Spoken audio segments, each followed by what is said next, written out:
और अब हम आपको बुद्धिमान बनने का फॉर्मूला बताएंगे। अगर आपको लगता है कि आप पहले से ही काफी बुद्धिमान हैं, तो भी इस फॉर्मूले का इस्तेमाल करके आप और भी ज्यादा बुद्धिमान बन सकते हैं।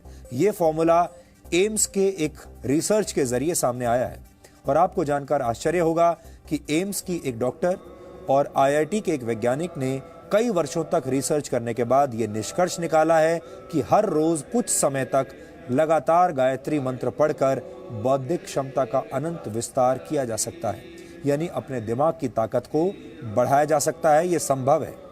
एम्स ने अपनी रिसर्च में एमआरआई के जरिए दिमाग की सक्रियता की जांच करके इस बात की पुष्टि की है कि गायत्री मंत्र पढ़ने से दिमाग की शक्ति का विस्तार होता है। गायत्री मंत्र ऋग्वेद के 3 मंडल के 62वें सूक्त में मौजूद 10वां श्लोक है। यह हजारों वर्ष पुराना वैदिक मंत्र है, जिसकी रचना त्रेता युग में ऋषि विश्वामित्र ने की थी। इस मंत्र में ईश्वर का ध्यान करते हुए यह प्रार्थना की गई है कि ईश्वर हमें प्रकाश दिखाए और सच्चाई की तरफ ले जाए। वेदों पर रिसर्च करने वाले भारत और दुनिया के बहुत सारे विद्वानों ने गायत्री मंत्र को ऋग्वेद के सबसे प्रभावशाली मंत्रों में से एक माना है। हमारे देश में सदियों से लोगों के बीच ये मान्यता है कि विद्यार्थियों को गायत्री मंत्र का पाठ करना चाहिए, क्योंकि इससे दिमाग तेज होता है। गायत्री मंत्र पर एम्स की रिसर्च भी यही पुष्टि कर रही है। एम्स वर्ष 1998 से गायत्री मंत्र पर रिसर्च कर रहा है। सबसे पहले एम्स के डॉक्टर्स ने 25 से 30 वर्ष के पुरुषों पर यह प्रयोग किया था और 9 महीने तक यह रिसर्च की गई और इसके बाद 5 वर्षों तक इसके डेटा का अध्ययन किया गया। इसके तहत दिमाग के आगे के हिस्से में होने वाले बदलावों का अध्ययन किया गया। दिमाग के इस हिस्से को प्रीफ्रंटल कॉर्टेक्स कहा जाता है। इस हिस्से का काम है योजनाएं बनाना, समस्याओं का समाधान करना और जागरूक रहना। इस रिसर्च के लिए लोगों को 2 ग्रुप्स में बांट दिया गया था। पहले ग्रुप ने 3 महीनों तक हर रोज 108 बार गायत्री मंत्र का मन में पाठ किया और दूसरे ग्रुप ने गायत्री मंत्र का पाठ नहीं किया। जो लोग गायत्री मंत्र का पाठ कर रहे थे, उनके शरीर में खुशी के वक्त पैदा होने वाले केमिकल्स तेजी से बढ़ने लगे। इसी तरह का एक केमिकल है गाबा। इस केमिकल के कम होने पर नींद नहीं आती और डिप्रेशन जैसी बीमारियां होती हैं।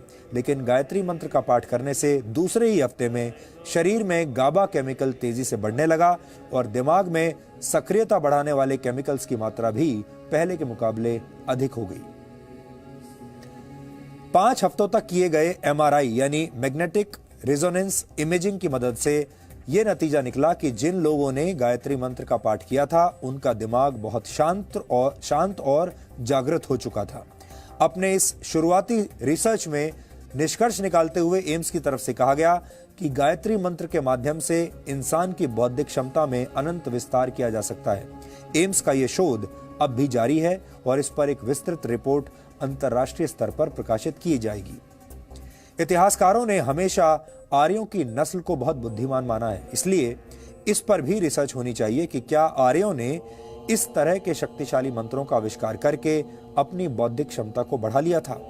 इस मंत्र का ऋषि विश्वामित्र से क्या रिश्ता है, किस तरह गायत्री मंत्र का हिंदू धर्म की परंपराओं में विशेष स्थान है और एम्स के रिसर्च पर एक्सपर्ट्स के क्या विचार हैं, ये समझने के लिए आज आपको हमारा ये वीडियो विश्लेषण बहुत ध्यान से देखना चाहिए।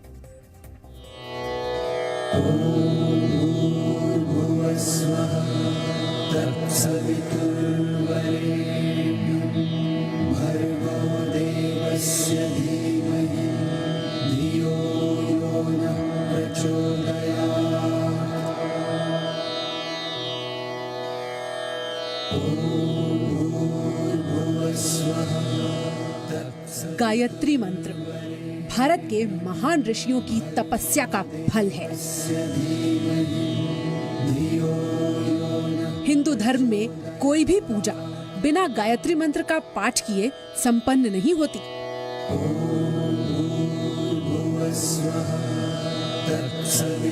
हिंदू धर्म के शास्त्रों और पुराणों में गायत्री मंत्र को बल और तेज को बढ़ाने वाला बताया गया है। यही बात all India institute of medical science ने अपनी रिसर्च में कही है। माना जाता है कि इस मंत्र का उच्चारण दिमाग को शांत करता है और ये शांति बेवजह नहीं है।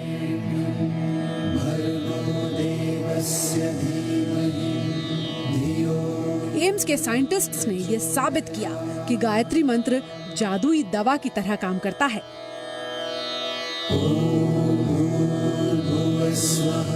रिसर्च के मुताबिक अगर नियम बनाकर गायत्री मंत्र का उच्चारण किया जाए तो ये दिमाग की चेतना को सीमाओं से परे ले जाकर जगा सकता है। अगर मैं कोई भी ऐसा एक्शन करता हूं जिससे मेरे शरीर में सिंपैथेटिक एक्टिविटी कम हो जाए और पैरासिम्पैथेटिक एक्टिविटी बढ़ जाए, यानी कि मेरी दिल की धड़कन कम हो जाए, मेरा रेस्पिरेटरी रेट कम हो जाए, मेरा स्किन रेजिस्टेंस बढ़ जाए, तो मैं हीलिंग मोड में चला जाता हूं। I get connected to my consciousness. उससे मेरे शरीर के अंदर में जो दवाई मांगूंगा मैं वो पैदा होती है। That is called parasympathetic state of mind. और अगर मैं बिल्कुल इतना ज़्यादा एब्जॉर्ब हो जाऊं कि मैं टाइम भूल जाऊं कि मेरे पास मैं कहाँ पर हूँ, तो मैं चौथी स्टेज ऑफ कॉन्शियसनेस में चला जाता हूँ, जिसे शास्त्रों में तुरिया स्टेज ऑफ कॉन्शियसनेस कहा जाता है। एम्स के साइंटिस्ट और आईआईटी हैदराबाद के प्रोफेसर ने मिलकर 9 महीने के वक्त में इस रिसर्च को तैयार किया था।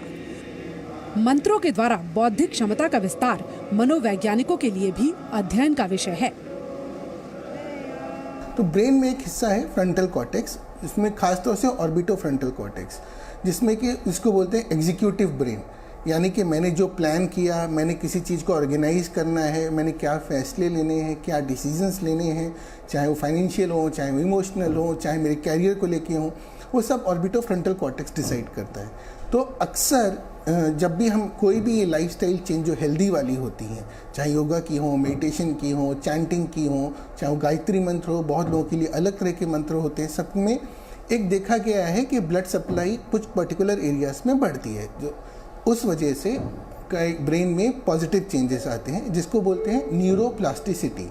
यानी कि जैसे जैसे ब्लड सप्लाई हमारी बढ़ती है, न्यूरॉन्स थोड़े उनमें ग्रोथ फैक्टर्स आते हैं और वो नए नए ब्रांचेस बनाते हैं। करीब 20 वर्षों से एम्स में गायत्री मंत्र पर शोध किया जा रहा है। इन्हीं रिसर्च पेपर्स में प्रकाशित एमआरआई स्टडी के एक ग्राफ में दर्ज ब्रेन एक्टिविटी में ये भी साफ देखा गया कि जिन लोगों ने गायत्री मंत्र का उच्चारण किया, दूसरे हफ्ते में ही उनके दिमाग की तरंगों में एक लय आ गई। जबकि दूसरा ग्राफ उस ग्रुप का है जिसने गायत्री मंत्र का जाप नहीं किया। उनके दिमाग की तरंगे बिखरी हुई और बेतरतीब नजर आई। मतलब साफ है कि कंट्रोल ग्रुप वाले लोगों के दिमाग में सकारात्मक बदलाव देखे गए। ऐसे लोग भी मौजूद हैं जो गायत्री मंत्र से सेहत पर अच्छे प्रभावों का दावा करते हैं। तो मेरा धीरे धीरे पढ़ाई पे ध्यान आकर्षित हुआ। बाकी हर जगह से, जितने गलत जगह पे थे उस सब जगह से अपना कंसंट्रेशन ठीक कर पाया मैं। ओम भूर्भुवः स्वः। गायत्री मंत्र की रचना ऋषि विश्वामित्र ने की थी। भर्गो देवस्य धीमहि धियो यो नः प्रचोदयात्। विश्वामित्र को हिंदुओं के धर्म ग्रंथ रामायण में एक ऋषि और एक वैज्ञानिक की तरह भी प्रस्तुत किया गया है। रामायण में विश्वामित्र भगवान राम और लक्ष्मण के गुरु हैं, जो उन्हें दिव्य अस्त्र शस्त्रों के बारे में भी ज्ञान देते हैं। गुरु और शिष्य के बीच सर्वदा प्रेम और विश्वास बना रहे। हमारे देश में खास तौर पर उपनयन संस्कार के वक्त मंत्रोच्चार में गायत्री मंत्र का विशेष स्थान माना जाता है। धियो यो नः प्रचोदयात्। गायत्री मंत्र की जाप करने से आपका कंसंट्रेशन, ये सब चीज़ में डेवलपमेंट होने लगता है और जिस क्षेत्र में भी आप सफलता चाहते हैं, आपका आउटपुट उसमें धीरे धीरे बढ़ने लगता है। ये सब चीज़ मैंने रियलाइज किया है। गायत्री मंत्र अपनी उत्पत्ति के हजारों वर्षों के बाद भी अपनी शक्ति का एहसास पूरी दुनिया को करा रहा है। गायत्री मंत्र की ताकत सिर्फ भारतीय वैज्ञानिकों को ही समझ में आ रही हो, ऐसा नहीं है। जर्मनी की हैम्बर्ग यूनिवर्सिटी के वैज्ञानिक भी गायत्री मंत्र पर रिसर्च कर चुके हैं। इसके अलावा अमेरिका के एक साइंटिस्ट डॉक्टर हॉवर्ड ने दुनिया भर से मंत्रों को इकट्ठा करके फिजियोलॉजी लाइब्रेरी में उनकी जांच की। गायत्री मंत्र से प्रति सेकंड 1,10,000 साउंड वेव्स जनरेट हुई। रिसर्च में सभी मंत्रों में गायत्री मंत्र सबसे सशक्त मंत्र साबित हुआ। यानी एक तरह से देखा जाए तो हमारे देश की प्राचीन मान्यताओं पर दुनिया भर के वैज्ञानिकों ने मोहर लगाई है। पूजा मक्कड़, जी मीडिया।